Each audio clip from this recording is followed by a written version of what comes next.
রবীন্দ্রনাথের হাত ধরে বাংলা সাহিত্যের সৃষ্টি হয়েছে অবিস্মরণীয় কিছু নারী চরিত্র। পুরুষতান্ত্রিক সমাজে নারীর অবস্থান, নারীর প্রতি বৈষম্যমূলক আচরণ, তার অপমান, অনাদর, অবমাননা, সুখ, দুঃখ, বঞ্চনা, এবং সেই সঙ্গে তার প্রতিক্রিয়া, প্রতিবাদ, আত্মপ্রতিষ্ঠার লড়াই, আত্মমর্যাদা ও আত্মসম্মান আহরণের বিচিত্র মিথস্ক্রিয়া প্রকাশিত হয়েছে রবীন্দ্রনাথের অসংখ্য ছোট গল্প, উপন্যাস এবং কবিতায়। আমরা শেষের কবিতা উপন্যাসের দিকে তাকালে দেখতে পাবো লাবণ্যকে। শিলং পাহাড়ের প্রকৃতির মতো শান্ত হলো লাবণ্য দৃঢ়। তাই তো তাকে তিনি উল্লেখ করেছেন দিঘির জলের মতো, যে জল ঘরে আনা যায় না কিন্তু সাঁতার কাটা যায়। লাবণ্য পিতার সম্পত্তি নেয়নি। পিতাকে সে বললে, আমি পৈতৃক সম্পত্তি কিছুই নেব না, স্বাধীন উপার্জন করে চালাবো। পিতা যখন তাকে বললে, কেন তুমি আমাকে এমন করে ত্যাগ করছো? আমাদের সম্বন্ধ কোনো কালে যাতে ক্ষুণ্ণ না হয় সেই জন্যেই আমি এই সংকল্প করেছি। তুমি কিছু ভেবো না বাবা, যে পথে আমি যথার্থ সুখী হব সেই পথে তোমার আশীর্বাদ চিরদিন রেখো। অমিত বেছে বেছে শিলং পাহাড়ে গেল। একদিন যখন আষাঢ় এলো, পাহাড়ে পাহাড়ে, বনে বনে, তখন অমিত স্থির করলে এই সময়টাতে কিছুদিনের জন্য চেরাপুঞ্জির ডাকবাংলোতে গিয়ে মেঘদূত জমিয়ে তুলবে। আঁকাবাঁকা সরু রাস্তা, ডান দিকে জঙ্গলে ঢাকা খড়। এ রাস্তার শেষ লক্ষ্য অমিতর বাসা। সেখানে যাত্রী সম্ভাবনা নেই, তাই সে আওয়াজ না করে অসতর্কভাবে গাড়ি হাঁকিয়ে চলেছে। এমন সময় হঠাৎ একটা বাঁকের মুখে এসে দেখলে আর একটা গাড়ি উপরে উঠে আসছে। পাশ কাটাবার জায়গা নেই। ব্রেক কষতে কষতে গিয়ে পড়লো তার উপরে। পরস্পর আঘাত লাগলো, কিন্তু অপঘাত ঘটল না। অন্য গাড়িটা খানিকটা গড়িয়ে পাহাড়ের গায়ে আটকে থেমে গেল। একটি মেয়ে গাড়ি থেকে নেমে দাঁড়ালো। সদ্য মৃত্যু আশঙ্কার কালো পটখানা তার পেছনে। তারই উপরে সে যেন ফুটে উঠল একটি বিদ্যুৎ রেখায় আঁকা সুস্পষ্ট ছবি। অপরাধ করেছি। অপরাধ নয়, ভুল। সেই ভুলের শুরু আমার থেকে।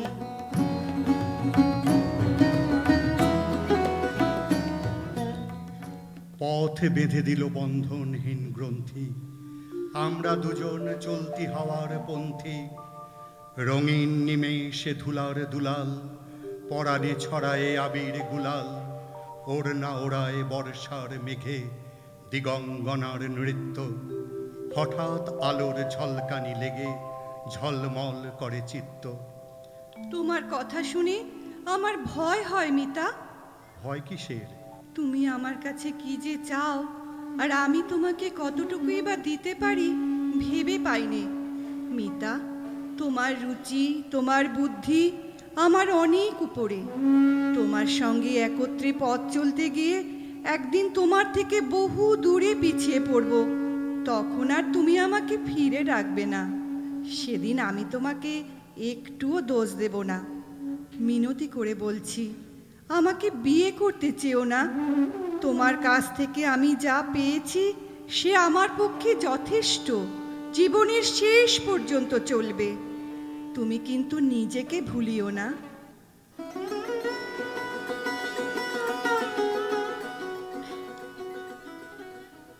মা লাবণ্য, তুমি ঠিক বুঝেছ? ঠিক বুঝেছি মা। অমিত ভারী চঞ্চল, সে কথা মানি। সেই জন্যই ওকে স্নেহ করি। দেখো না, ও কেমন তর এলোমেলো, হাত থেকে সবই যেন পড়ে পড়ে যায়। সত্যি করে বলি বাছা, ওর ছেলে মানুষই আমার ভারী ভালো লাগে। সেটা হলো মায়ের ধর্ম। ছেলে মানুষেতে দায় যত কিছু সব মায়ের, আর ছেলের যত কিছু সব খেলা। কিন্তু আমাকে কেন বলছো দায় নিতে যে পারে না, তার উপরে দায় চাপাতে?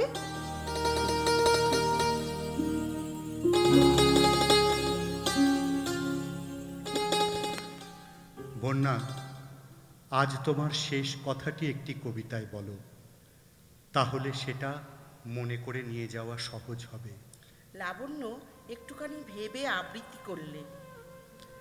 তোমারে দিইনি সুখ, মুক্তির নৈবেদ্য গেনু রাখি। রজনীর শুভ্র অবসানে। কিছু আর নাই বাকি, নাইকো প্রার্থনা, নাই প্রতি মুহূর্তের দৈন্য রাশি, নাই অভিমান, নাই দীন কান্না, নাই গর্ব হাসি, নাই পিছু ফিরে দেখা। শুধু সে মুক্তির ডালিখানি ভরিয়া দিলাম আজি আমার মহৎ মৃত্যু আনি। তারপরেও আরো কিছুকাল গেল। অমিত আরাম কেদারায় বসে উইলিয়াম জেমসের পত্রাবলী পড়ছে। এমন সময় জ্যোতিশঙ্কর লাবণ্যর লেখায় এক চিঠি তার হাতে দিলে। চিঠির এক পাতে শোভনালের সঙ্গে লাবণ্যর বিবাহের খবর, অপর পাতে কালের যাত্রার ধ্বনি শুনিতে কি পাও, তারি রথ নিত্যই উধাও। মূর লাগি করিও না শোক, আমার রয়েছে কর্ম, আমার রয়েছে বিশ্বলোক। মোর পাত্র রিক্ত হয় নাই, শূন্যেরে করিব পূর্ণ, এই ব্রত বহিব সদাই। তোমারে যা দিয়েছিনু সে তোমারই দান, গ্রহণ করেছ যত, ঋণী তত করেছ আমায়। হে বন্ধু, বিদায়।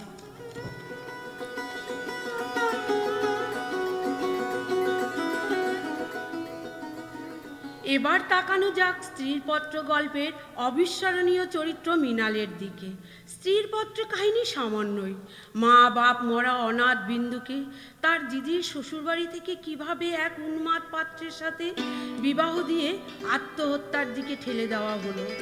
এবং চোখের সামনে সব দেখেও বিন্দু দিদির যা বাড়ির মেজ বউ মৃণাল এই অন্যায়ের প্রতিরোধ করেও আশ্রিত অনাথ সে বিন্দুর জীবন রক্ষা করতে ব্যর্থ হলো। সেটাই মূল কাহিনী। কাহিনীটা যতই সাদামাটা হোক না কেন, গল্পের মূল বার্তা কিন্তু অত্যন্ত সুগভীর। পিতৃতান্ত্রিক সমাজ ব্যবস্থায় মৃণালের মতো প্রাজ্ঞসাত চেতনার অধিকারী এক নারীও কিভাবে পুরুষতন্ত্রের হাতে অবরুদ্ধ হয়েছিল, এবং শেষ পর্যন্ত সেই জাল কেটে বেরিয়ে এসে নিজ সত্তাকে কিভাবে আপন অস্তিত্বের মাঝে প্রত্যক্ষ করেছে। গল্পের মূল বার্তা সেখানে।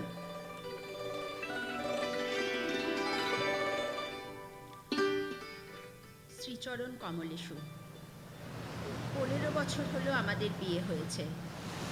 আজ পর্যন্ত তোমাকে চিঠি লিখিনি, আজ লিখছি।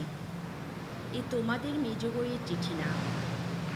তোমাদের বাড়ির বড় বউয়ের রূপের অভাব পূরণের জন্য বাংলাদেশের অখ্যাত এক পাড়াগা থেকে আমাকে তোমরা খুঁজে এনেছিলে।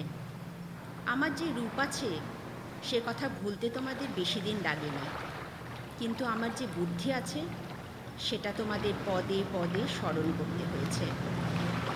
আমার আর একটা জিনিস তোমাদের ঘরকন্যার বাইরে ছিল। আমি লুকিয়ে কবিতা লিখতুম।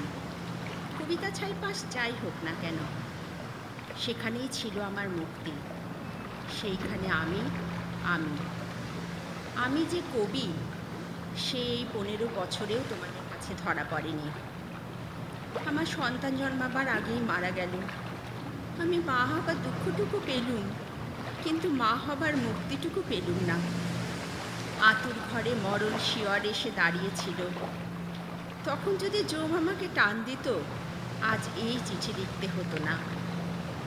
দুঃখ বলতে লোকে যা বোঝে, তোমাদের সংসারে তা আমার ছিল না। খাওয়া পড়ায় অভাব ঘটেনি কোনো দিন। তোমার দাদার চরিত্র যেমনই হোক, তোমার চরিত্রে এমন কোনো দোষ নেই যাতে বিধাতাকে মন্দ বলতে পারি। অর্থাৎ আমার কোনো নালিশ নেই। তবু আমি আর তোমাদের 27 নম্বর মাখন বড়ালের গলিতে ফিরব না। কারণ আমি বিন্দুকে দেখেছি, সংসারে মেয়ে মানুষের পরিচয়টাকে জেনেছি। আর দরকার নেই। তোমরা চেয়েছিলে বিন্দুর জীবনটাকে চিরকাল পায়ের তলায় চেপে রেখে দেবে, কিন্তু তোমাদের পা এত লম্বা নয়। মৃত্যু তোমাদের চেয়ে বড়। তোমরা হয়তো জানো না বিন্দু মারা গেছে কাপড়ে আগুন লাগিয়ে। আজ সে যেখানে রয়েছে সেখানে বিন্দু কোনো বাঙালি ঘরের মেয়ে নয়, কেবল খুঁড়তুতো ভাইয়ের বোন নয়, কোনো পাগল স্বামীর প্রবঞ্চিত স্ত্রী নয়। সেখানে সে অনন্ত। তোমাদের সংসারে অভ্যাসের অন্ধকারে আটকা পড়েছিল, ওই বিন্দু এসে তার মরণ দিয়ে আমার সমস্ত আড়াল আবরণ টুকরো করে ছিঁড়ে দিয়ে গেল। তোমাদের গলিকে আর আমি ভয় করি নে। আজ আমার সামনে নীল সমুদ্র, মাথার উপরে আষাঢ়ের মেঘপুঞ্জ। ঈশ্বরের পৃথিবীতে আমার জন্য গৌরব রাখার জায়গা নেই। তুমি কি ভাবছো আমিও বিন্দুর মতো মরতে যাচ্ছি? ছি, অমন কোনো ঠাট্টা তোমাদের সঙ্গে করব না। মীরাবাইও তো আমারই মতো মেয়ে মানুষ ছিল, তার পায়ের শিকলও তো কম ভারী ছিল না, তাকেও তো বাঁচার জন্য মরতে হয়নি। আমিও বাঁচব, আমি বাঁচব। এটি তোমাদের চরণ তলাশ্রয় ছিন্ন মৃণাল।